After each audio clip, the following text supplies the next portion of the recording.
Hello, happy Tuesday, or whatever day it is you're listening to this. Thank you for being here. Super fun topic today that I have for you. In today's episode, I talk with Jay Fields. Jay is an educator, coach, and author who has taught the principles of embodied social and emotional intelligence to individuals and organizations for 20 years. Her approach to helping people have their own back at work and in life is grounded, playful, empathetic, and intelligent. Jay received her BA in Psychosocial Health and Human Movement from the College of William and Mary and her master's in Integral Transformative Education from Prescott College. She's the author of the book, Teaching People, Not Poses, and the LinkedIn learning courses, Managing Your Emotions at Work and Practices for Regulating Your Nervous System and Reducing Stress. When not working with clients or facilitating trainings, you can find Jay riding her motorcycle with her sweetie in the mountains outside of Oja, I'm not sure if I said that right, California, where she lives. Now, it's kind of funny how we got connected because I received an email from, her assistant, someone who was helping her get on podcasts. And he had said, said that she talks about the nervous system and regulating the nervous system and regulating emotions and all of that. And I was like, holy shit, this is awesome. Because actually, when I had Rachel Prairie on, we talked just a little bit about the nervous system, or she had mentioned that. And so in my head, I'm like, kind of want somebody to come on to talk more about that. And then boom, here we go, here we are. And so we go into regulating emotions and regulating our nervous system and what that means and what that does for us and why it's important. And we talk about the mind-body connection and coming back to ourselves, coming back to being. And there was one that you're going to hear towards the very end. She talks about this. Like, there's two things that I took away. I took away a lot. But number one, when you're feeling a certain way, like whether you're sad or upset about something or whatever it is, the two words, of course. Of course, I feel that way. And it's empathizing with yourself that you feel that way and that it's okay that you're feeling that way.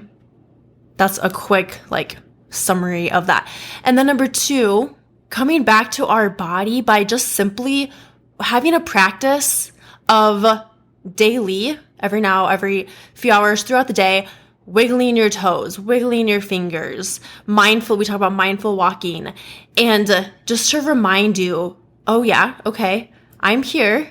And that was the other one, was asking the question, are you there?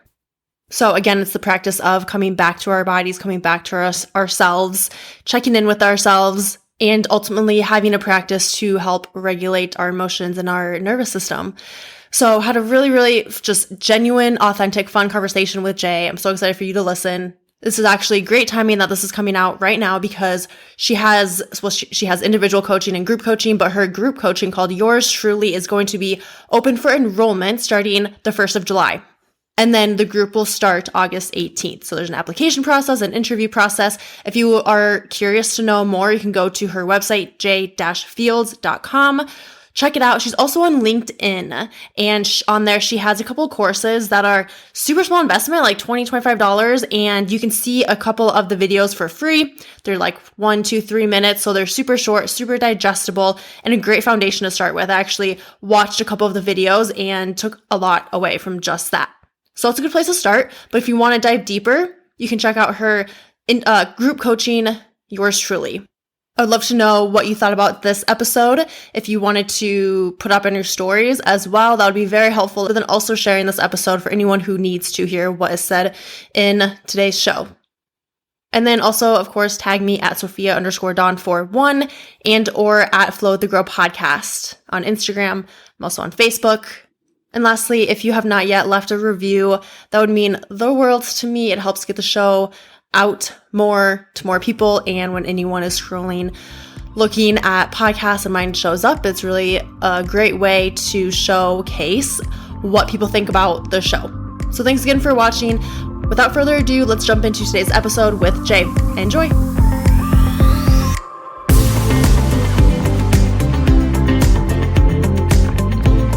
Well, welcome Jay Fields to Flow with the Grow podcast. I am super excited to have you on today. So excited for this topic. I know. Yeah, I'm really looking forward to this conversation. Thanks for having me. So, can you first just tell us more about who you are and what you do and how you got into doing what you do? Yeah, sure. So I'm Jay Fields and I live in California. And, I call myself a somatic coach because what I do with people really is about working with the body. And soma comes from the Greek for body. My background actually was in yoga. I was a yoga teacher for 20 some years until the pandemic. And that was the last time I taught a public class. And so I taught yoga for a while. We were talking about climbing before we started recording. I used to be a rock climber and an outdoor educator.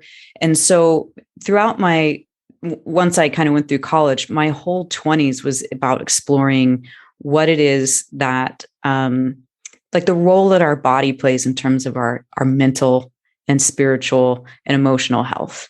My undergraduate degree was in psychosocial health and human movement. So that was kind of studying like the mind body connection before it was really a thing. It was back in the late 90s that I did that. So my path has been about trying to understand where it is that, people who identify with being smart and self-aware get off track in their relationships, in their work, because of the influence that's happening from the unconscious stuff coming from their body. Wow. Okay. Let's unpack that. What do you mean by the unconscious stuff in our body and like relationship stuff, all of that? Yeah. So we were talking a little bit about emotional regulation in the nervous system. So let me dive in there. We all humans have a nervous system, and the nervous system, the autonomic nervous system, is the part of us that is kind of like the threat detector system. It is constantly on alert.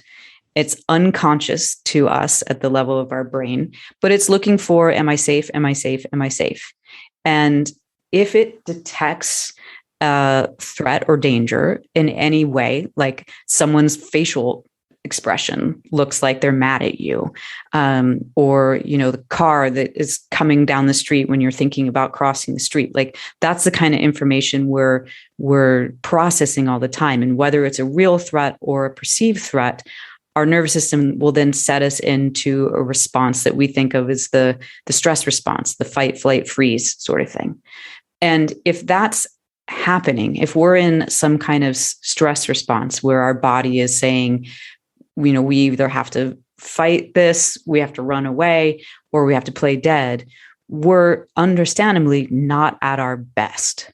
Meaning we're back in survival mode, we're back in animal mode, we're not in the parts of our brain that allow us to be uniquely human, like the parts of us that can have rational thinking and clear communication, and the parts of our brain that can see possibility and be creative and have understanding. Like that's offline when those other pieces are happening. So if you're in, just a meeting at work and you're stressed out about how people are going to perceive what you're saying, you're going to feel it in your body, right? Like, as I talk about that, if you imagine being about to give a public talk or something, can you feel like your throat tightens maybe, or your heart starts beating? And all of that stuff is sending messages to your brain that says like, this isn't cool. This isn't safe. And unless you can make that conscious and have some management or control over it, you're going to show up weird. For lack of a better way, right? It's like you show up like fidgety and Yep. So then first of all, like, why is it important that we know this and we begin to work on these things? It's important because it determines how you behave. And that piece about, my clients, the people I work with, identify as being really smart and really successful, but like they feel hijacked in certain situations, right? It's like, typically it's interpersonal situations where they're like, I know better than to snap, or I know better than to be meek and not speak up. But something about this particular dynamic makes it so that I feel hijacked and I can't do it differently. And that's why it's important to know about the body and the nervous system, because that's what's hijacking you in those situations. That's what's taking, all the all the self-development and all the self-awareness that you've grown, and, like all the knowledge you have conceptually about who you want to be and how you want to show up. And it makes it actually accessible to you again. Does that make sense? Yeah. Yeah, I think so. That makes sense to me. Because knowing something is different than being able to do something. And when your nervous system is dysregulated, even if you know something, it doesn't mean you're going to be able to either access it or act on it. Right. So how do we know if our nervous system is off or we need to work on it? Is it just like when these feelings come up and that's when we know that our nervous system is off, or is there other ways that we can kind of detect that? Great question. So let me see how I want to unpack that. Typically, when we talk about the nervous system, we talk about regulation or dysregulation. And when you're regulated is when things are imbalanced, you feel safe, you're alert, but not hyper alert. It's the like status quo of I'm good. Then with dysregulation, there's upregulation and downregulation. So upregulation feels like everything's sped up. It's like that buzzy feeling where your heart rate is fast, your breath rate is fast. You're having a hard time focusing. Everything just feels sped up. And you'll also notice in that upregulation, because that's fight and flee, that you kind of start to see the world as against you. There's a real sense of I have to fight to get what I need, or I have to be like harder or edgier. So you notice it maybe in the tone of your voice. You notice it in being short with people. Can you have a sense of that when I talk about that? Mm-hmm. Yeah. So, yep. Yeah. So that's upregulation. That just came to mind. Right. Yeah. Down regulation is the more of the kind of freeze or play dead effect in the nervous system. And that we start to feel as being really sluggish, heavy, depressed, lack of focus, but in a different way. It's like you're just kind of foggy as opposed to distracted. It's like that mind fog. And in down regulation, you tend to feel removed from the world. Like even if you're in the room with people, you just feel like you're down this long tunnel and you can hear what they're saying, but you don't feel connected to the world around you. And that's more of that sense of kind of thinking of it like a turtle in the shell. Things slow down, you get quiet, it feels heavy, it feels disconnected. So that's how you recognize being in that more dysregulated state that's like a shutting down kind of state. Does that one make sense too? Yes. I feel like because there'll be days when I am like upbeat and happy and high energy, and I feel like so aligned with myself, my body, and my emotions and everything. But then there's other days where actually, like today, I feel kind of foggy. I feel like just not in alignment with myself and just like not depressed. I don't want to say depressed, but just kind of off a little bit. So I feel like my days are like this instead of just like, I don't know, one consistent. So is that because my nervous system is dysregulated some days or all the time? Yeah. And here's the thing. Our nervous system is designed to do that. Like our nervous system, you made that motion with your hand of kind of going up and down. Like that's natural that we have ups and downs. And that's part of regulation, right? It's like you go up and you come back down. The problem is when you get stuck. The problem is when you're in that like up, and you just can't come down. Or when you're in that low kind of shut down, disconnected place and you can't get out of it.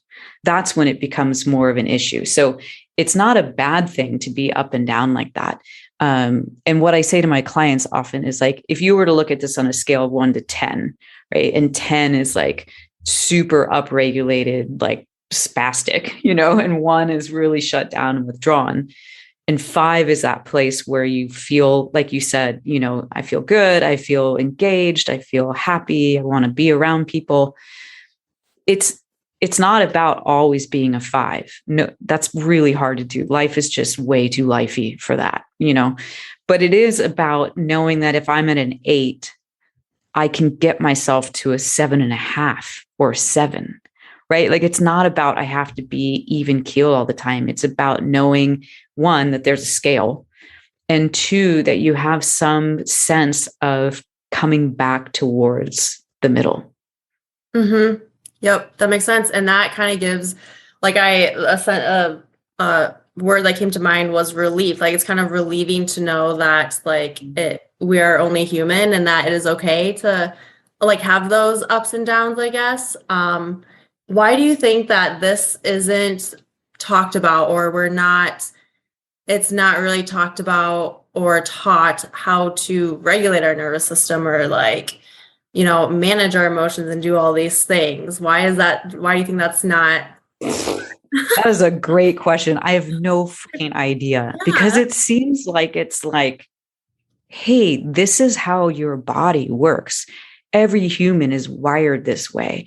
And the thing that blows me away about understanding behavior through the lens of the nervous system is that many of the things that we judge ourselves for in terms of our character or our personality aren't who we are.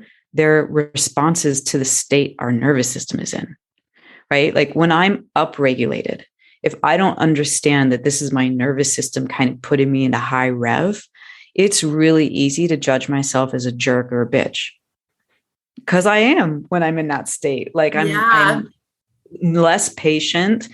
My partner comes in and asks for something. I'm like, leave me alone, and it's easy for me to go, gosh, Jay, like, you're totally jerky.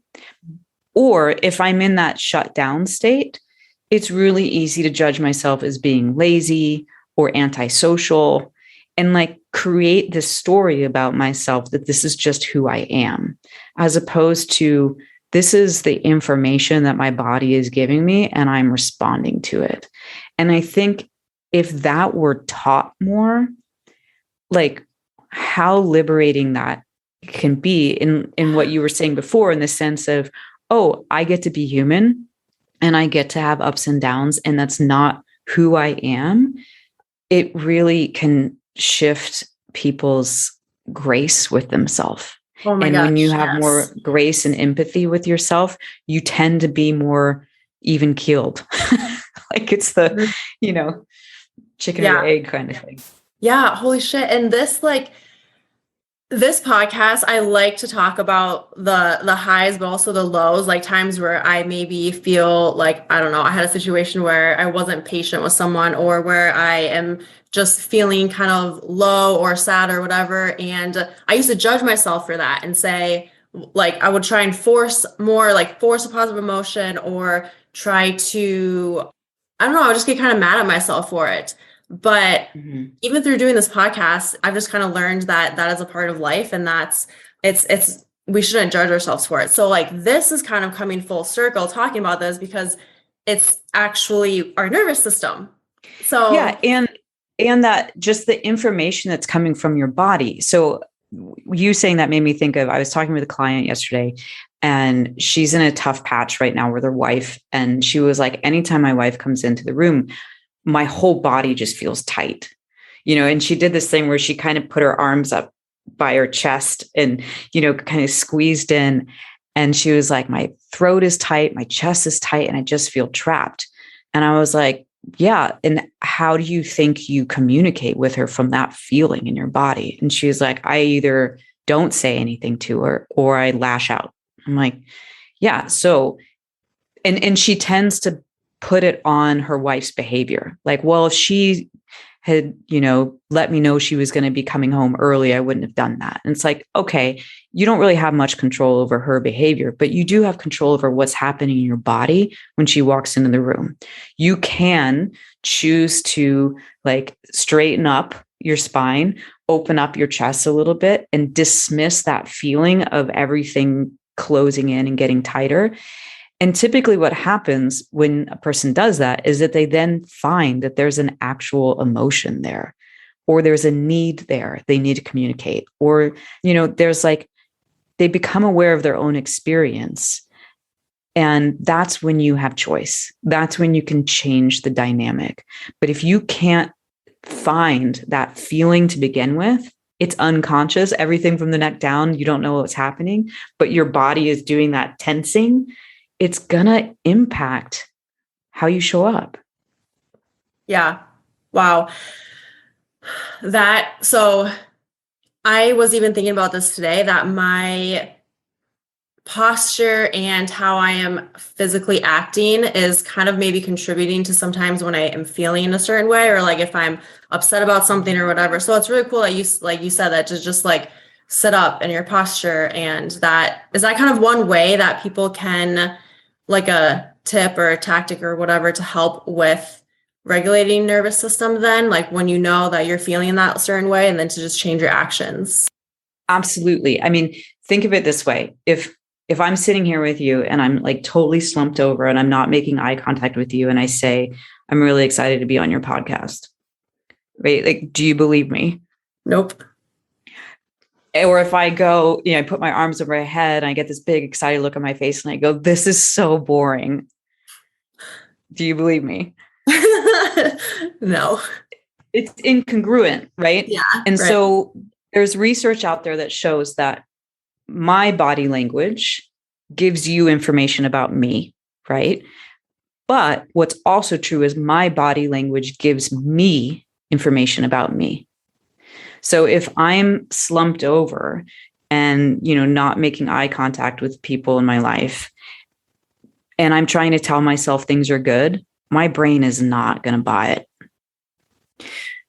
So with that said, one of the places I think about this a lot is getting ready for a difficult conversation, whether it's an interpersonal, in your personal life sort of thing, or whether it's talking to a boss or a team member. Like, think about how you're holding your body. Because if you, before you go into the room, get a little bit taller and open up your collarbones so there's some sense of space in your chest, and you're telling your brain, you're giving some feedback loops to your brain, like, we're cool. This isn't a bad situation, right? Because 80% of the information that goes between our gut and our brain goes from our gut to our brain, not the other way around. So there's a lot of communication happening between what our body is doing and what our brain thinks is true. Wow. That cool, was, huh? Yeah. I just envisioned that, like, literally from gut to brain versus brain to gut. Yeah. That's crazy. So within, I do want to talk about within relationships. I know that you brought that up. What is like the most common challenge within relationships, or maybe like even if you have like a specific client or story of where they had this challenge within a relationship and then helped with the nervous system and kind of transformed things? Like, do you have anything that comes to mind with that?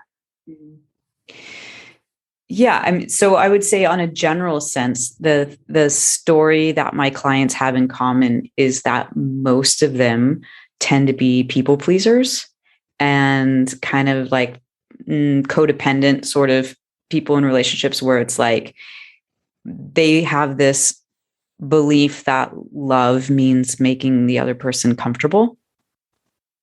Love means never rocking the boat, which means then that if they have a need or they have some part of their experience that isn't going to be comfortable for the other person, they ignore it.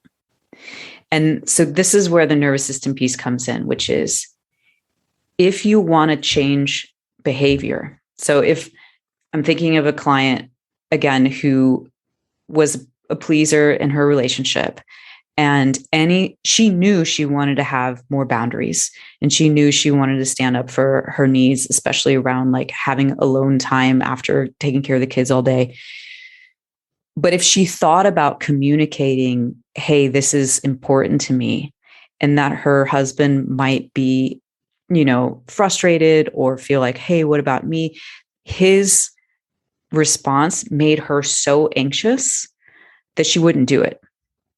So that's where the nervous system piece comes in, is if she knows how to manage that anxious feeling, it doesn't have to stop her anymore, right? She can say, hey, I could really use an hour after dinner to not, like, can you put the kids to bed, basically?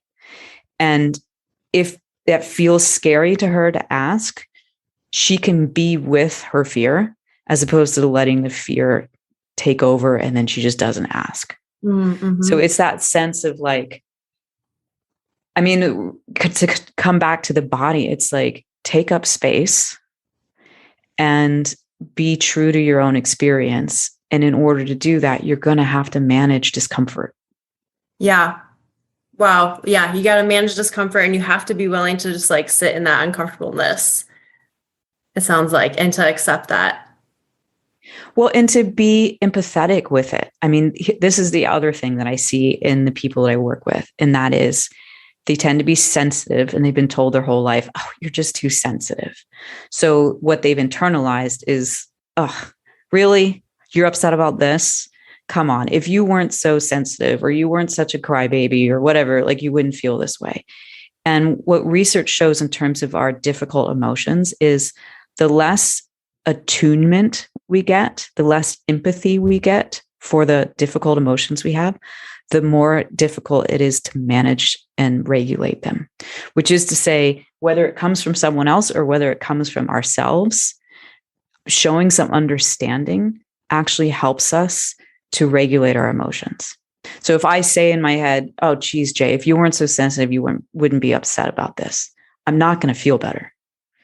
If I can say to myself, I get why you feel this way. It makes sense to me.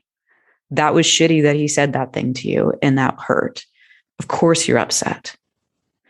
And that's the shortcut to self-empathy. And it comes from Sarah Payton. She's an author that wrote this great book. I'm trying to remember. I just blanked on the name of it. The book is called Your Resonant Self. And in the book, Sarah Payton says the shortcut to self-empathy are the two words, of course, as in, of course, I feel this way. You don't have to like that you feel that way. You don't have to think it's the most emotionally evolved part of you. But if you can make it make sense to you, you're helping to regulate the emotion. Yeah, I love that. Just those two words, of course you feel that. Wow. So this question came to mind. How are you different from like a therapist, right? Couples therapy, or like if you're helping someone within their relationship or even just themselves, what is the difference between a therapist, counselor, whatever, and then yourself and what you do? Great question. There's not that much difference in the sense that I do talk with people about their past, and whereas many coaches don't, like many coaches focus on present and future. And for me, I do focus on the past and how it shows up in the present in your body. My master's degree is in education, not in therapy or counseling, because I didn't believe in the therapeutic model that there's something broken to be fixed. I believe in the more educational model that there is wholeness within that we need to come back to.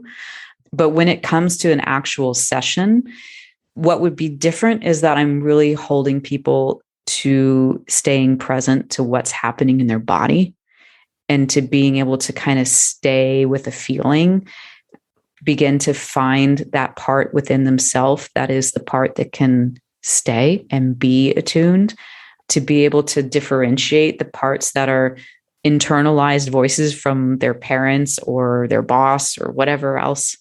And the thing that people say to me, many of my clients come and they say, I've been in therapy for 20 years and 3 months working with you is that I've gotten farther in those 3 months than I have in 20 years.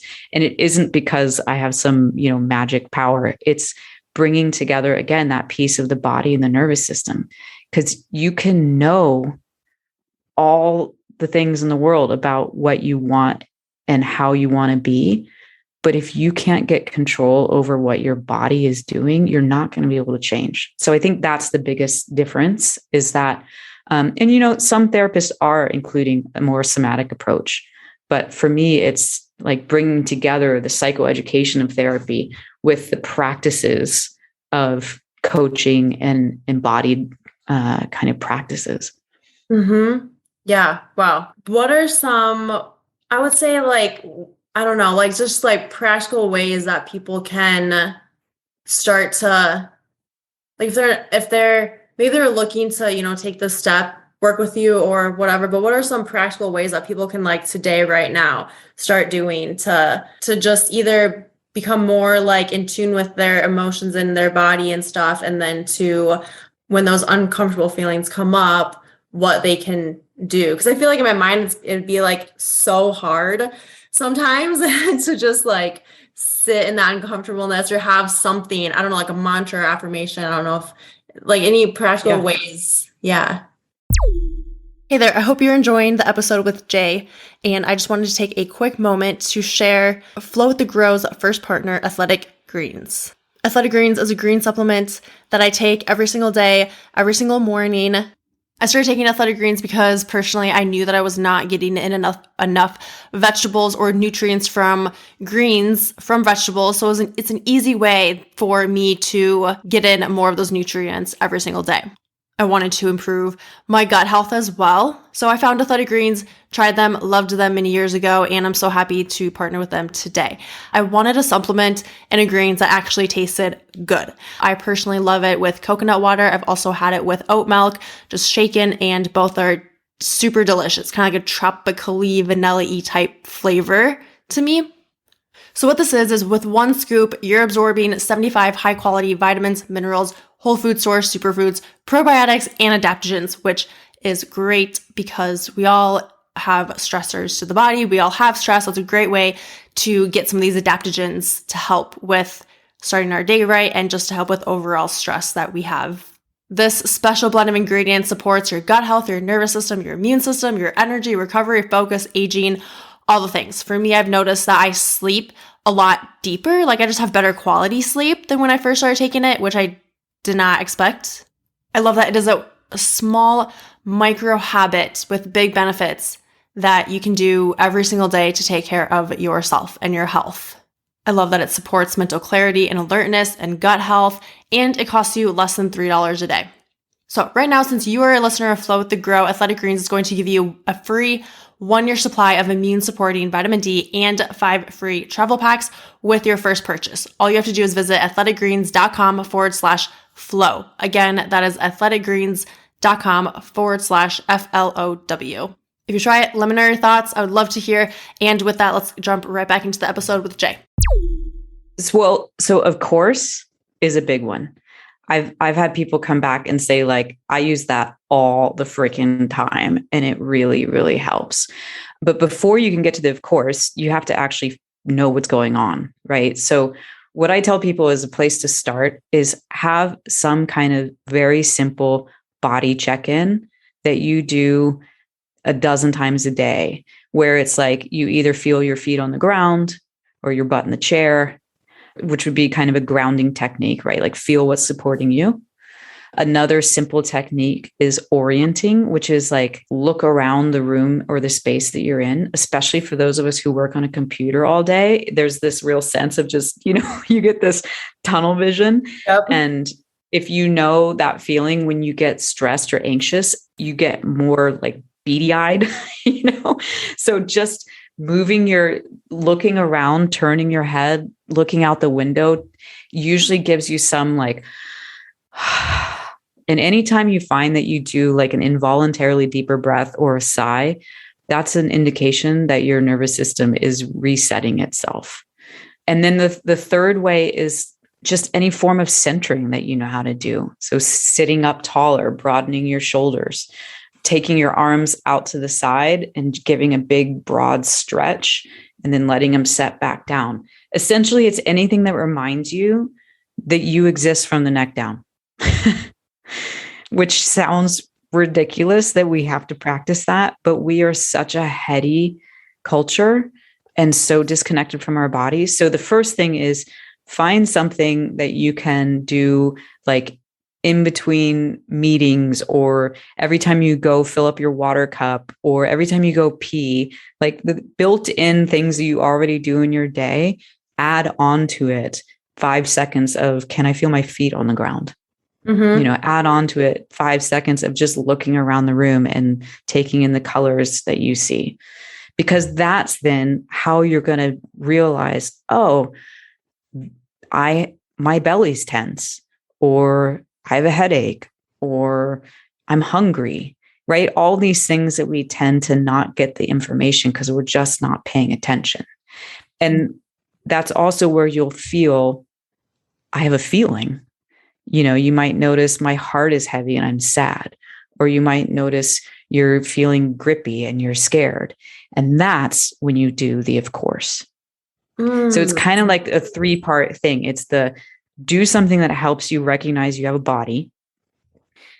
In that, notice what's happening in your body, and it'll give you information. Maybe you need to go pee. Maybe you need to get water. Maybe you need to go take a walk around the block. Or if there's a feeling there, then that's the practice just saying, of course. Mm-hmm. It's not a bad thing. You're not a bad person. You have a feeling because you're human. Let it make sense to you, because that's what your brain likes. And if your brain can make sense of it, it's more likely to just be okay that it's there. And then it doesn't feel like, oh shit, I've got to sit with this awful thing. Yep. All that to say, all of this is really about creating a felt presence with yourself. Like, it sounds like we're talking about practices and mantras and that sort of thing, but really what we're talking about is like, do you know what it feels like when you show up and you pay attention to you? Because most of us, especially those of us who are codependent and pleasers, are paying a lot more attention to other people than we're paying to ourselves. Yeah. Unless we're beating ourselves up for something, or, Yeah. Yeah. And I was even thinking, as you were talking, this reminds me of just becoming present. I always find myself, like, for one, realizing that I'm not really breathing. Like, I'm breathing, but it's very short, or it's like, I'm like not doing it the way that we should be breathing. So I have to take a moment to take a few deep mindful breaths. And then, sometimes I just need to go outside, or like you said, to just look around the room. That's becoming present. It's weird that that's not normal, or it's weird that we don't think about those things just because of the world that we live in. Like crazy. Yeah. For me, I'm a jaw clincher, and I can, all of a sudden I'll be like, holy crap. I'm just like crunching my teeth together and my face hurts. And how long have I been doing that kind of thing, And so another one for me is just shaking, actually shaking my arms and my legs and just, kind of. And I think that's the thing that I like so much about the embodied approach to presence, as opposed to more like meditation, is that I think meditation freaks people out because they think, I got to do this for 5, 10, 20 minutes, an hour. Holy crap, I can't do that. Mm-hmm. But if you think about presence as, can you feel what's happening in your body at this moment? It can be as small as, I can feel my butt in the chair. Yep. I honestly don't know about you, but if I try to pay attention to the feeling of the chair underneath of me, I suddenly become a body again. I suddenly become a whole person who takes up space and has weight. It's crazy. But if I don't do that, it's really easy for me to get super heady. And then if I'm in conversation with someone, I lean in and I'm totally off balance. And I just have this vapory feeling, as opposed to, I can feel myself supported. I feel like I can kind of lean back a little bit, be in my own center, notice what is happening, and be in the moment, as opposed to, I don't even know what as opposed to just being vacant. Right. Yeah. Yeah. That reminds me too of, I will sometimes when I'm walking, it's just crazy how when you become present and notice these things, it changes the complete feeling and thinking of everything. I'll be walking And normally, like, I don't think about my feet on the ground when I'm walking, but when I am actively becoming aware of that, my feet heel, ball, toe on the ground as I walk, it's crazy. I feel, like you said, like you feel like you're a body again. It's just, it's so hard to explain, but it's crazy when you can like do that. Yeah, and look, it's called integration, right? When we talk about wanting to have integrity, we're talking about wanting to be fully here. And part of that is about being in our physical, energetic, and emotional experience. And we can't do that if we don't have a sense of what literally contains us, you know? And that integration, again, at the level of body and brain, helps you to access the parts of your brain and your inner wiring that help you to be more in balance and more regulated. So it's this crazy thing that I think, I think many of us are in our heads because we consciously or not are trying to avoid feeling, because feeling often is really hard. Mm-hmm. But the rub is that if you can be present in your body in a way that you are aware of, you are tapping into all of your inner resources that help you to manage feelings. So it's like you kind of have to just tell your brain, like, hey, this is going to be okay. Because what we've been taught is the way to manage our feelings is to ignore them. And what science and research actually shows is the way to manage our feelings is to be present. Mm-hmm. And it might not be comfortable, but discomfort never killed anybody. Right. That's so Trying true. to avoid discomfort kills people all the time. Mm-hmm. Think about like the addictions and the irresponsible behavior, like speeding in our cars, like all the things we do when we're dysregulated and trying to avoid it are the things that typically cause us harm. Sitting with a feeling, even if it's uncomfortable, won't hurt you. Mm-hmm. Yeah, that's very true. And that's where a lot of growth comes from too. And learning more about ourselves. And like we talked about, like with relationships and with ourself, and then even just like in our work life too, like this, I mean, it sounds like this is something that can help with stress. I mean, stress all the time, but even like when you go into a job or when you have to, like you talked about, when you have a meeting, like this can be applied to everything. That's what I love about this. Oh my God, because you're human everywhere you go. Like you don't Yeah. get to just go to work and be like, cool, I'm going to be a robot now. I mean, people try it, but it's not sustainable and certainly doesn't lead to fulfillment in your life. So it's that sense of like, you're human everywhere you go. And a lot of the stuff that helps you to regulate your emotions and regulate your nervous system, again, is about being present in your body. And it can be as little as tapping your fingers on your knee under the table. Nobody has to see that you're doing that. And if they see that you're doing that, they don't have to know why you're doing it. It's like anything that helps you to just go, okay, I'm here. I'm in a body. I'm supported by this chair. Like I'm breathing. It doesn't have to be giant gestures or like weird movements that people are like, what are you doing? It can be wiggling your toes in your shoes, Yep. just like, because I don't know about you, but when I wiggle my toes in my shoes, I automatically take a deeper breath. It's like, oh yeah, there's my feet. I'm here. Mm-hmm. It Yeah. doesn't make anything become less. Let me say that differently. It doesn't make the stressor go away, but it does put you back in touch with the part of you that's able to manage stress better. Ooh, yes. Very true. Right? I mean, because that's the thing. Life is lifey. Stressors aren't going to go away. But if you can be more in touch with your ability to not get spun out by them. I just got back from international travel a couple days ago, and being in airports is like the best place to see people just lose their shit, right? Like it's like people are tired, they're cramped, it's stressful, and like I can watch in myself when I get to that place too, where I'm like, I'm going to have a meltdown. And then I can come back to these practices and be like, okay, I'm going to actually just get up and walk around. I'm going to take a couple breaths. This isn't the end of the world, but it's such a funny, like, that's what I mean by hijacked. It's like all of a sudden you're a 3-year-old. Yep. That's not the best way to show up in life. Yeah.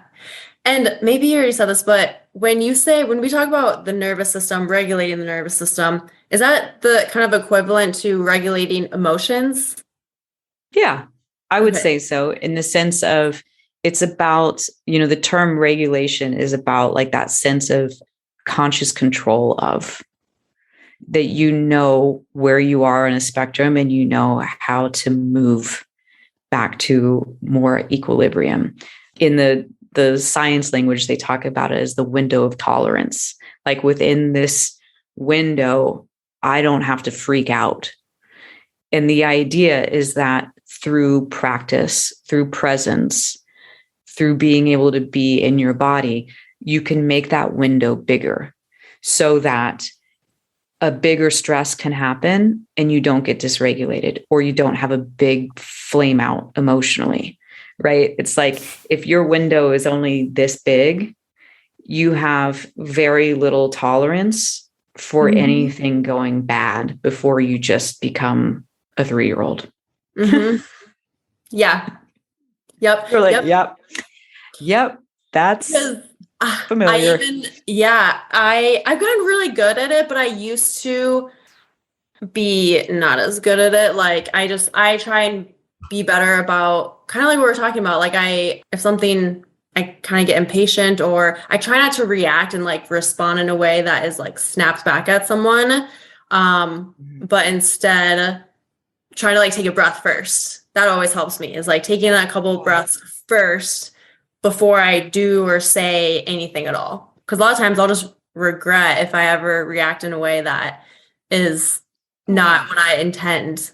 Yeah, totally. And look, I think, we have this thing about being in our head because we don't want to feel things. But what I've seen with my clients too is there's another belief system that gets in the way, and that is my insides don't matter. Right? Like if we've been told our entire life, your feelings are too much, or your feelings are off or wrong, or your feelings make me uncomfortable, so stop having them. We stop believing that our insides matter and that they're real. And I think this is the thing that one of the things I get most excited about seeing people learn when I work with them in my group or individual coaching is the sense of like, hey, let's start from the place of like, what if you lived in a world in which your insides get to matter? Like first, because you make them matter. You make them matter by pausing to pay attention, or by pausing to say, of course you feel that way. Mm-hmm. And then second, by communicating to someone like, hey, I'm going to need an extra hour because I don't have time to do that, or whatever. Like if you're continually disregarding that you have insides or not making them important, your life is going to not feel like your life. I just got goosebumps. Yeah. That's just, wow. Yeah. Like, I feel like that's just a mindset and a perspective that so many people need to hear and need to like not come to terms with, but just like accept, or, say that like everything you just said, all of that. Just like, wow. Yeah. I mean, to go back to your very first question to me, which was like, how did I get into doing this and what do I do? It's like the short version of my story is I got married when I was 21 years old. I was super young, and it ended in flames and it was disastrous. Like less than 2 years later, I was divorced. And, I was a smart kid. I went to a good college. I was like, how did I flame out so bad in life? Like, and I realized over all these years of, practicing yoga and being able to be in my body, and then working with therapists and learning about psychoeducation, and then learning about the brain and the nervous system and trauma and how all of that impacts our behavior. I started to recognize like I just didn't have a framework in which I got to matter, and two, any skills to deal with what I felt in my own experience. So I would always default to either making someone else happy, or after I'd done that for so long and was just like, what the hell? What about me? Acting out, right? Blowing shit up. Because I didn't have that middle path where I got to just be present with myself and have boundaries and speak my needs and all of that. Because I'd never learned that I got to do that. Yeah. And that's what I really help people do, is like, I kind of go back. I mean, essentially, you could just say that I mother people. Like, I really do. Like, yeah. I'm kind of like a therapist. I'm kind of like a coach, but at the end of the day, mostly what I do is I sit with people and let them know, like, hey, your feelings are okay and you matter. And I'm going to be here and be a loving presence no matter how you show up. Yep. Until you can figure out how to do that for yourself, because that's what changes everything. Yeah. Wow. That's powerful. That's so cool. Yeah. I don't normally tell people that. Sometimes I tell people in like our interview, I'll be like, really, I'm just going to like kind of be your mom. I love that. Yeah. Amazing. Do you have a lot of people that come to you with kind of the same challenges or same, like there's a kind of a common theme with everyone, or do you have a lot of just different people, different kinds of people, kind of all over? Yeah, good question. They do kind of tend to have, like I'd said before, they tend to be like people pleaser, codependent, sort of. They tend to identify as being very intelligent intellectually, but sensitive emotionally, and that they have used their intelligence to try and like fit in the world and stuffed their sensitivity. And they've gotten to a place where that's not working for them anymore, right? They're not having fulfilling relationships, or they're constantly feeling way too stressed at work. The other thing that my clients have in common, and this was kind of shocking to me over the years, I'd say like 3/4 of my clients are sober. And that's not something I ever advertised for. But the idea is that when they have given up alcohol, which was their crutch to deal with their emotions and their insecurities, and they're like trying to manage their own internal world, they realize they actually have to have skills because the drug is gone, the crutch is gone. Or that once we start working together, oftentimes people will stop drinking because they say this sensitivity, this nuanced connection to myself that I'm developing goes away when I drink, and I'm not willing to tolerate that anymore. I like feeling who I am and being here. So I think that's been a really interesting surprise in my work. It makes sense though. Yeah. What's the most challenging thing about what you do for you? I would say modeling what I do, meaning I teach people to have boundaries and be self-referential in how they speak. So for example, like to say, hey, Sophia, when you showed up 15 minutes late, that was really upsetting for me and it impacted my day. Right. So like, that's not true, by the way. She didn't show up 15 minutes late. Yeah. Like to be able to speak from your own experience. So what happens is that, I'm in a relationship with my clients. Even though we have like our hour together or whatever, it's still it's still a relationship. It's still real time. And so the thing that's most difficult for me is essentially walking the talk. And instead of like asking people always about like, well, what's going on with your partner or what's going on with your work, to sometimes use, hey, what's going on with us? Like, because when, I've noticed you showed up late the last 3 times, and I've noticed that I feel less inclined to help you and show up fully for you because I feel disrespected. Like, holy shit. Yeah. The Jay 10 years ago could have never said that. But to do it in a way that's about like love and growth and like, hey, I matter too. Like I once had to tell a client, I didn't have to tell. I once told a client, because of how she was like making appointments and not showing up and, all that. I said, I'm starting to feel like the hired help, and that you don't consider how your actions impact my life. And she actually flamed out and hung up on me and never talked to me again. Which didn't, but that doesn't always happen. I've actually had people go, wow, thank you. Mm-hmm. You're right. I am not being considerate of you. And like, to then we can use the rest of the time to talk about like, what was that like for you? What was that like, that the person who I said, I'm going to show up and be your like ever present, loving mom figure, to say like, hey, I also have a life. I also have experiences that I'd like to be considered. Because I think we don't have conversations like that.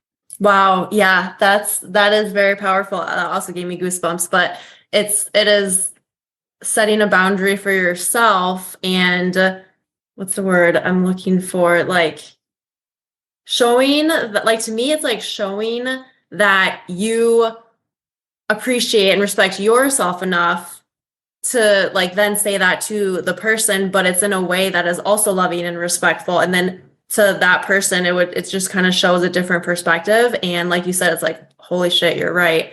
And just so much growth can come out of that. Yeah. I mean, a huge part of what so I have this group coaching program. It's called Yours Truly. And it's about like liking who you are and being in integrity when you show up in your relationships. And one of the modules we talk about, there's two realities. When there's two people, there's two different realities. And we tend to think of like, there's one shared reality, and it's whoever is going to be the more dominant person gets to have the reality. And the other person just kind of like kowtows to that or goes along with it. And to learn how, like, you can't actually have intimacy without two realities. Like codependence is one reality, and we're just going to try and make it copacetic. You can't have actual intimacy in that because there's not two people, right? Like there's this shared melded sort of fused thing.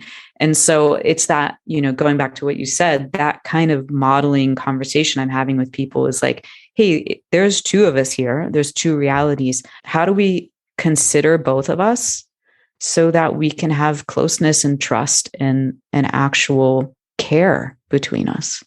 Yeah. Wow. And there's definitely, I just feel like this, even just this, if someone takes this, what we just talked about away today, it is uncomfortable to have those hard conversations. And like I feel like a lot of people, they just hold that in, they don't speak about it. So is that, I mean, I'm assuming that you help people also to have those hard conversations because it's uncomfortable. People don't want to do that.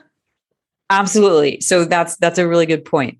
There's like 3 sections to the work I do with people. The first is the foundation of being in your body and regulating your emotions in your nervous system. We start there.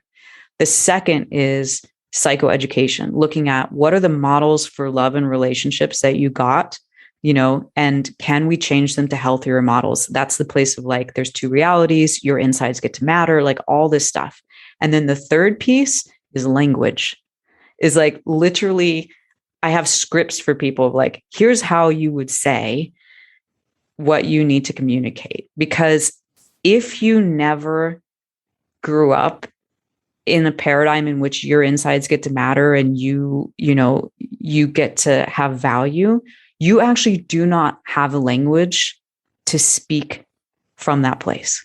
It's like learning a totally different language, the language that you would have spoken if you knew how to have self-worth from the get-go. It's a totally different language. Yeah. So that's where in my one-on-one work or my group program, that's kind of where we get to is like, okay, now that you can regulate yourself, now that you have these different understandings of like what's actually healthy relationally, you have to learn how to communicate. Mm-hmm. I love that. I feel like you've definitely saved a lot of like people themselves, but also relationships. Yeah. Whether it's pretty cool. Couple, friendship, whatever. But yeah. So then, so you said that you do like all of that framework with individual and group coaching. Can you talk about a little bit more about like the individual coaching, the group coaching, and kind of your process with all of that? Like if someone's like, ooh, I want to know more. Yeah. So the way that I have it structured right now, I only take a handful of individual coaching clients a year, and I work with them for a whole year. And it's really this kind of deep dive into how does this stuff show up in your life? And it's more like, kind of the regular meetings of, okay, what happened last week? How did you deal with it? Let's process this and work together. The group coaching is a 3-month long program, so it's shorter. And it really is kind of learning the skills and the ideas on your own. There's video modules that you watch, and then weekly you come to calls. And what's cool is the calls are groups, right? So you get to hear how other people are dealing with this, or like where they get tripped up. And what's cool about the group dynamic is that there's this real sense of like, oh, I'm not the only weirdo, right? Or I'm not the only one who does this. And there's this super cool accountability that comes, that people go, oh my gosh, Sophia just did that. Like maybe I could do that. And we start each call with what I call pearls and swirls. And so the pearls are progress in real life, and swirls are stuck and wobbly in real life. So like, you've just learned these, you watch these videos, you've got these assignments, and then like how to go, where'd you rock it? Or where'd you go, oh shit, I just fell on my face when I did that, like, so we kind of like debrief, how's the application of this going? So the group is, you don't get as much time to go into your own personal stuff. It's more learning from that like mirrored experience of other people. So they're both great in their own way. And I find that it's just the person's personality and what they prefer in terms of their learning style. Yeah, very cool. And so do you have like is the 3-month coaching, is that a couple times a year then, or, okay. Yep. And do you have kind of open enrollment now for that? I'm not sure when this will air, the recording, but it will be, the open enrollment starts the first week of July. And we are going to start the program. The next round of Yours Truly starts August 18th. I think it is that week. So mid-August is when we'll start the next round. Okay. Yeah. Very cool. People can go to my website, j-fields.com.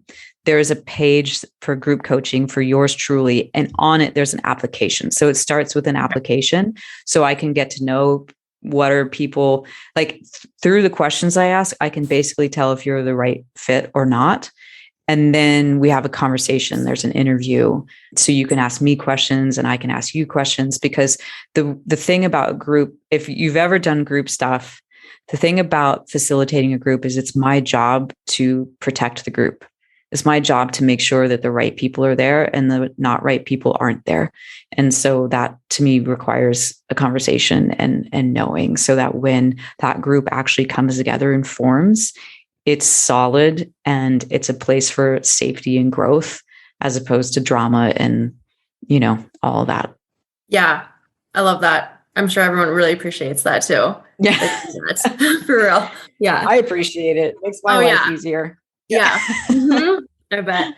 So awesome. Okay. I'll definitely link your website in the show notes. And last few questions. Is there like anything else you want to say about anything we just talked about, or like an overarching message, or just anything that you feel like you want or need to share?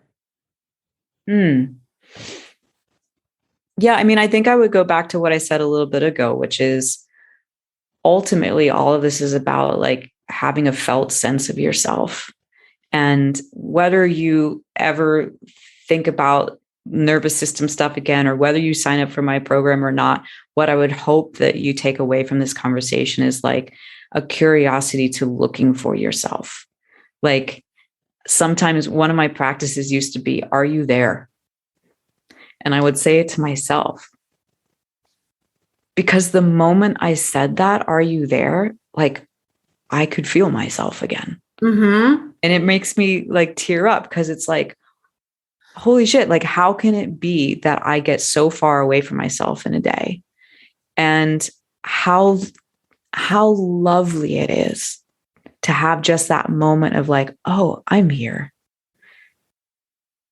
So that's what I would want people to take away, right? It's like that there's that's really sweet. Like to have some sweetness of like, oh, I'm here. It's not about being a more evolved person or more conscious person. It's about like, can you feel love? Can you feel okayness just because you've said I'm here? Mm-hmm. Yeah, that reminds me. I've kind of gotten away from this, but there was a time when I would say to myself, I am here, or like I am here right now. Right now I am here. But I love that you asked that question. Are you there? Is that what it was? Are you there? Am I there? Am I here? Like just more of asking the question. And yeah, it just kind of changes it a little bit. So holy cow. Thank you for taking that in and letting that touch you. Holy cow. Yeah, that's the piece. It's like, let things touch you. It's not the worst thing in the world to tear up or to have a feeling. It's what makes people feel you. It's what makes connection possible. Like, that's what I love the most about my work is that, people often ask me, like, isn't it hard to listen to people talk about all the hardest things in their life all day long? And I say, no, not at all, because it's real. Like, I get to spend my days talking to people in ways that I can actually feel them. And like, that's healing to me, because I definitely grew up in a family and a culture where it was like, be heady, be smart, don't show your feelings. And like, that's fucking lonely. Yeah.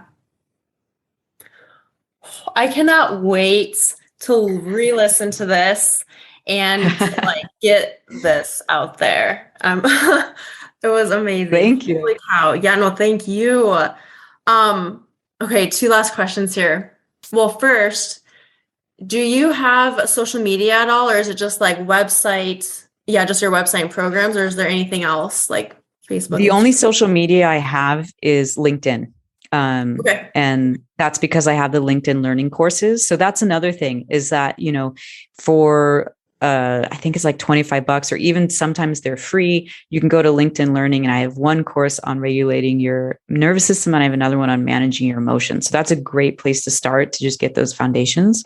But other than that, I'm not on social media because that's me honoring my reality. I don't like it. I'm like, good for you. I'm like, I still have the analog schedule. Like, I am so not, if I don't have to be on a computer or a phone, I'm a happy gal. I love it. I love that. And I actually went to the LinkedIn one. I don't remember which like course it was, but I was listening to a few of the free ones, and even just that, like, they're really short, easy to take in. I really liked it. And it is such a small investment too, that people, like, a good starting point, I think, that people can start with. So that's great. It's so great. They're like 3-minute clip, and they add up to like 35 to 40 minutes, something like each course, and just super basic, but not by basic. I don't mean like it's not going to help you. It's like, these are the foundations. Start working with this, and this is going to get you, to like, okay, what's next? Like, where do I want to dive deeper? Right. Ooh, yep. Okay. And then my last question, which you may have heard on the other episodes if you listened with any of the other guests that I had, but my podcast is called Flow with the Grow. Everyone's answer is always so different. So it's so cool to hear different perspectives and opinions on this. But what does that mean to you? What comes to mind for you when you hear that? I know. It's so funny. Even though I knew you were going to ask this, I was like, I don't know. Flow with the Grow to me means like, well, a couple of things come to mind. You're not a project. So it's not about fixing yourself. It's about like being in this kind of, the way that I think of it is like a slipstream of life, that like life is about growth. There isn't, an acorn becomes an oak tree. That is life. We are always growing. And so if you look at it as this is just nature and this is life, you don't have to be so freaking heady about it. It doesn't have to be, I'm broken, I have to fix something. It's like, get in and flow with the fact that you're constantly growing. That's what it means to me. Yeah. Oh, I love that. Amazing. Wow. Well, oh my gosh. Thank you so much for everything, for coming on. I'm so glad that we somehow connected out of all the I billions know. and trillions of people out there in podcasts. So grateful for you. And I appreciate you. I'm so excited to get this out. And yeah, thank you so much for your time and everything. Oh, you are so welcome. I really appreciate you being excited about it and sharing it enthusiastically with your listeners.